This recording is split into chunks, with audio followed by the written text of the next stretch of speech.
প্রিয় সম্মানিত দর্শক বিন্দু, ভাই আপনারা জানেন যে আমি মানুষের কাছে বাস্তব তুলে ধরি। আজকে আমাদের বাংলায় কী হচ্ছে, পশ্চিমবাংলা মানুষের উপর অত্যাচার করা হচ্ছে। ভাই আপনারা জানেন যে বাংলাদেশে যে হাসিনা যে এতটা মুসলমানের উপর জুলুম করেছে, অত্যাচার করেছে, এই বাংলাদেশ থেকে অনেক মানুষ তারা আমাদের ইন্ডিয়ায় বাংলায় পশ্চিম বাংলায় চলে এসেছে। তো সরাসরি যে কথা বলার জন্য আপনাদের কাছে আমি এসেছি, ভাই মূল্যবান কথাগুলো আমার মতামত শুনবেন। যেহেতু যে এখন যে উড়িষ্যার উপরে যে বাঙালির উপরে যে অত্যাচার হয়েছে আপনারা দেখতে পাচ্ছেন, কিন্তু এখন কোনো এখন যে বাংলা সব নেতারা আছে আরও সব বড় বড় যে লিডার আছে, কিন্তু তারা কিন্তু ভাই মুখ খুলছে না। এই যারা মুর্শিদাবাদে, হুগলি জেলা, বর্ধমান, কলকাতা, হাওড়া, ক্যানিং, 24 পরগনা সব বিভিন্ন জায়গার মানুষ তারা উড়িষ্যায় তারা কাজে গেছে।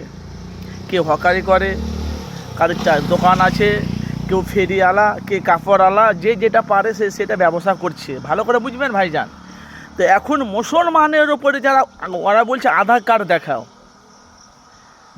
গাড়ি ধরছে, আধার কার্ড দেখা, বুঝে আধার কার্ড দেখাও, গাড়ি নিয়ে ঘুরছো, গাড়ি লাইসেন্স দেখাও, প্লেন নাম্বার দেখাও, দেখাচ্ছে, তবু সাথেও তারাগুলো সব ছেড়ে ফেলছে।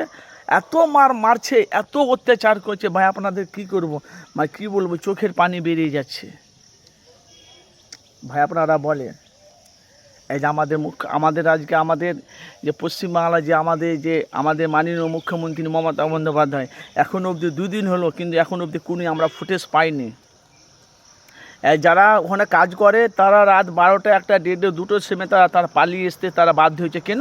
তাদের অত্যাচারের কারণে এত মারছে, লাঠি নিয়ে সপাটে মারছে। আমি দেখে ভাই আমি আশ্চর্য চলে গেছি, বলে এরকমভাবে কেউ একদম মারে, তো পেটের দায়ে ওরা ইনকাম করতে গেছে উড়িষ্যায়।